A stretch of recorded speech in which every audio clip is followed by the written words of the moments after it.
Hola resistentes, ¿cómo están? Bienvenidos al canal, otra vez aquí Santiago y vean, les cuento que el libro que vamos a reseñar hoy o que les vengo a compartir hoy es un libro de esos poderosos, de esos libros que no nos dejan indiferentes y es que es un libro que desde ya les cuento que está súper bien escrito, la verdad no conocía un estilo de este tipo y me encantó, pero además es un libro que tiene un prestigio muy alto. Y es que les voy a tirar el dato de que ha sido traducido a 28 lenguas diferentes, imagínense eso. Y además es el ganador del Premio Alfaguara de Novela del año 2011. Estoy hablando específicamente de El ruido de las cosas al caer, del autor bogotano Juan Gabriel Vázquez. Y miren, desde ya les voy a decir es que es una lectura que lo atrapa a uno desde la primera hasta la última página, eso sí, ténganlo por seguro. Todo el tiempo van a estar totalmente atrapados. Incluso yo, que no soy de hacer varias lecturas al tiempo, pues justo por los días que empecé a leer este libro, también empecé a leer otro. Pero definitivamente el ruido de las cosas al caer captó mi atención al 100% e hizo que me olvidara del todo del otro libro que estaba leyendo. Así que desde ya empezamos bien con la reseña, porque como les digo, es un libro que atrapa en todas las 263 páginas que tiene. Además, eso también es otro dato valioso, que si de pronto ustedes apenas están empezando a leer o quieren recomendarle o regalarle un libro a alguien que saben que no lee mucho, pues este es un libro corto y que se lee muy fácil y como les digo, atrapa muchísimo. Pero ahora sí, entrando de lleno en el libro, les voy a contar de qué va la historia. En el ruido de las cosas al caer, conoceremos a nuestro personaje principal, el joven Antonio Llamara. Es un profesor de Derecho de una universidad del centro de Bogotá. Y hago un énfasis en esto de que la universidad queda en el centro de Bogotá porque según cuenta la historia, pues yo nunca he estado en el centro de Bogotá, entonces ni idea, pero según cuenta el libro, alrededor de la universidad hay muchos billares. Entonces esto va a ser algo fundamental, porque es en un billar precisamente cerca de la universidad donde trabaja Antonio, que va a conocer a Ricardo Laverde, un hombre muy misterioso, como muy privado de hablar con el resto de la gente. Es muy en su mundo, digámoslo así. Y entre chicos de billar y entre vasos de ron y de cerveza, se va a ir desarrollando una especie de amistad entre estos dos personajes. Pero la cosa no es tan simple porque un día Ricardo Laverde va a ser asesinado y no crean que esto es un spoiler, ¿no? De hecho en la contraportada del libro nos dice precisamente que la historia empieza cuando asesinan a Ricardo Laverde.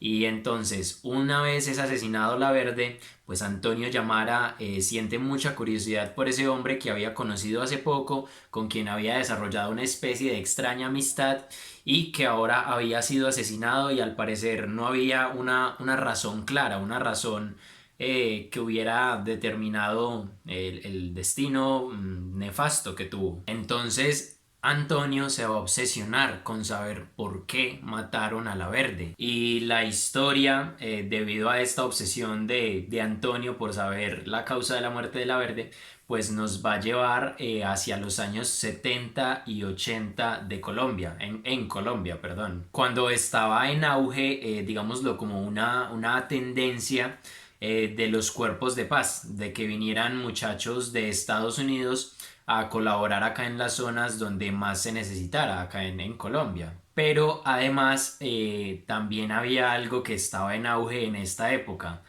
más que todo en los ochentas.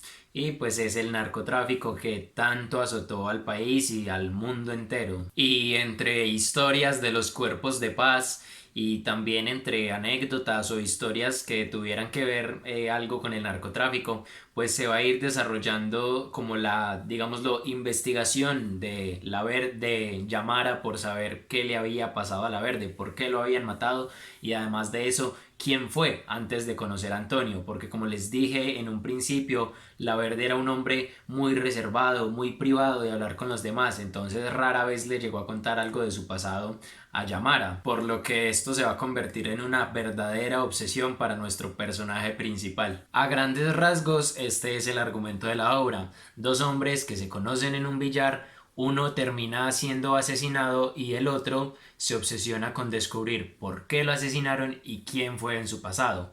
Eso es a muy grandes rasgos el argumento de la historia. Pero aquí me voy a centrar ya en otro tema y es el narcotráfico.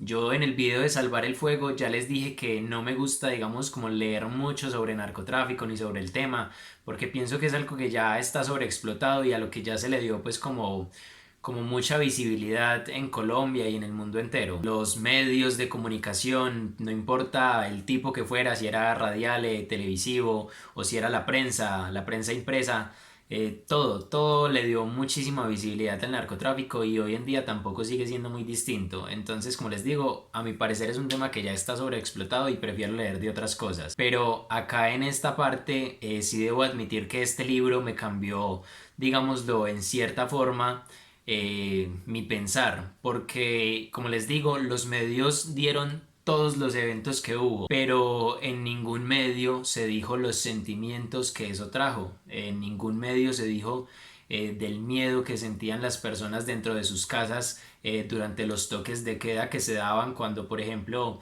mataron a Lara Bonilla o cuando mataron a Galán. Para quienes de pronto estén viendo y no sean de Colombia, pues Lara Bonilla fue un ministro de justicia muy importante que hubo acá y que fue el primer enemigo público de Pablo Escobar, por decirlo de alguna manera.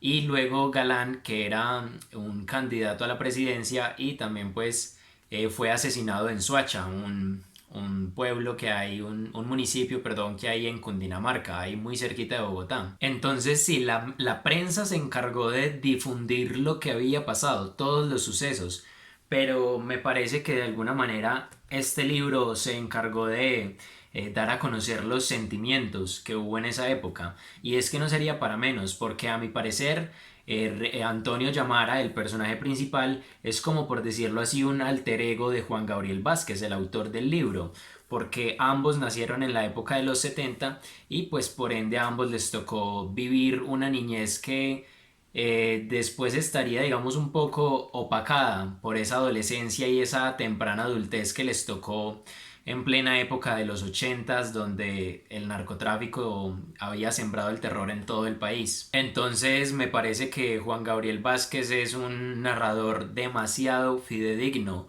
para contarnos este tipo de historia, esta historia ambientada en esta época. Y además de ser solamente un narrador muy fidedigno, pues también es un narrador excelente. Como les digo, la historia nos atrapa del principio al final y tiene un estilo que a mí me encantó leer a este señor y la verdad espero pronto poder leer más de sus obras. Pero siguiendo por este camino de los sentimientos que se vivieron en toda esta época, pues me parece que es un libro que a pesar de que salió en 2011 y ya han pasado muchísimos años desde lo que se narra en sus páginas, es un libro que me parece que sigue siendo muy vigente.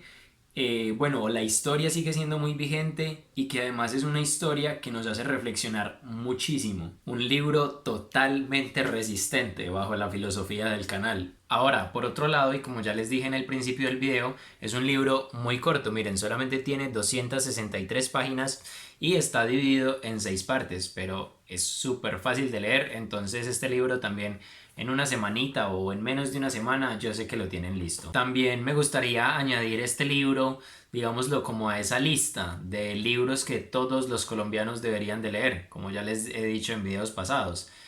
A que entre en esta lista con El olvido que seremos de Héctor Abad Faciolince y con Satanás de Mario Mendoza. Creo que este libro también nos ayuda a conocer un poco más de nuestra historia y a entender el terror con el que se vivía en esta época y cómo este suceso o este fenómeno del narcotráfico se encargaría de cambiar la historia del país totalmente, se encargaría de vivir nuestra historia en dos partes, el antes y el después del narcotráfico. Y también siguiendo un poco por este hilo del libro y de su historia, les quiero contar que los personajes son pocos, la verdad.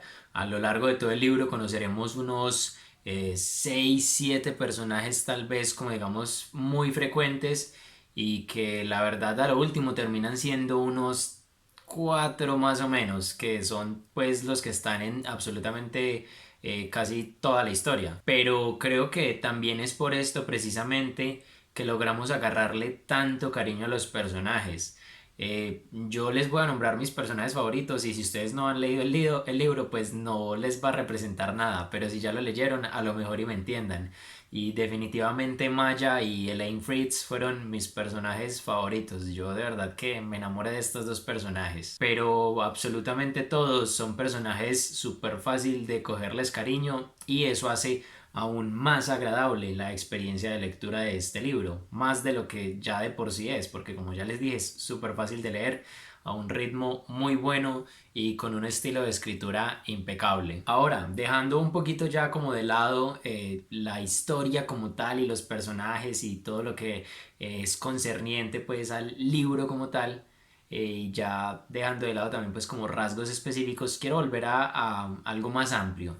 Y es que el libro le da una importancia gigante al aspecto generacional. Y claro, es que de no haber sido el autor de esta generación, creo que no habría podido narrarse esta historia de una manera tan clara, tan contundente y tan veraz y tan real como lo hizo Juan Gabriel Vázquez. Porque él nació en los plenos 70, como ya les dije, es de 1973 específicamente. Y otro aspecto también al que le da muchísima importancia es a las decisiones que no tomamos, pero el qué hubiera pasado si sí las hubiéramos tomado. Le da mucha importancia al que hubiera sido si tal cosa. Y por eso les quiero compartir este pequeño fragmento. Dice, pero son todas preguntas inútiles. No hay manía más funesta ni capricho más peligroso que la especulación o la conjetura sobre los caminos que no tomamos. Entonces, de alguna manera, el libro también es como una meditación profunda sobre la vida y sobre cómo muchas veces los caminos que tomamos o los que no, pues van a determinar el resto de nuestras vidas. O también como a veces suena un teléfono y a través del auricular escuchamos una noticia que probablemente también nos cambie el resto de la vida, bien sea para bien o para mal, no importa. Pero sí, también es un libro que, como les digo, nos, digamos como que nos desmiente un poquito sobre esa ilusión de control que creemos tener sobre nuestras vidas y más que todo cuando llegamos a la adultez. Pero en fin, ya no quiero hacer más larga la reseña, creo que ya dije todo lo que tenía que decir. Por último, solo me queda añadir que este ha sido una de mis mejores lecturas del año sin duda alguna. Como ya les dije, espero volver a leer pronto a Juan Gabriel Vázquez y una historia que nos toca más que todo a los colombianos, que la sentimos, así seamos de épocas tan distintas. Yo nací, no sé, 30 años después de que haya pasado lo que sucede en esta historia, pero aún así siento esta historia muy profundamente. Así que la invitación es a que si son colombianos, con mayor razón lean el libro, y si no lo son, pues igual lean lo que van a conocer un poquito de lo que fue nuestro país en esa época nefasta y también van a gozar de una historia espectacular y van a disfrutar también de la escritura de este hombre que es gran narrador y gran escritor. Hasta acá la reseña de esta semana, espero que los haya motivado a leer el libro. Si ya leyeron esta historia, coméntenme acá abajo qué tal les pareció, no se olviden también de regalarme un me gusta y si aún no están suscritos al canal, los invito a que se suscriban. Y ahora sí, como todas las semanas, lean mucho y resistan aún más. Chao.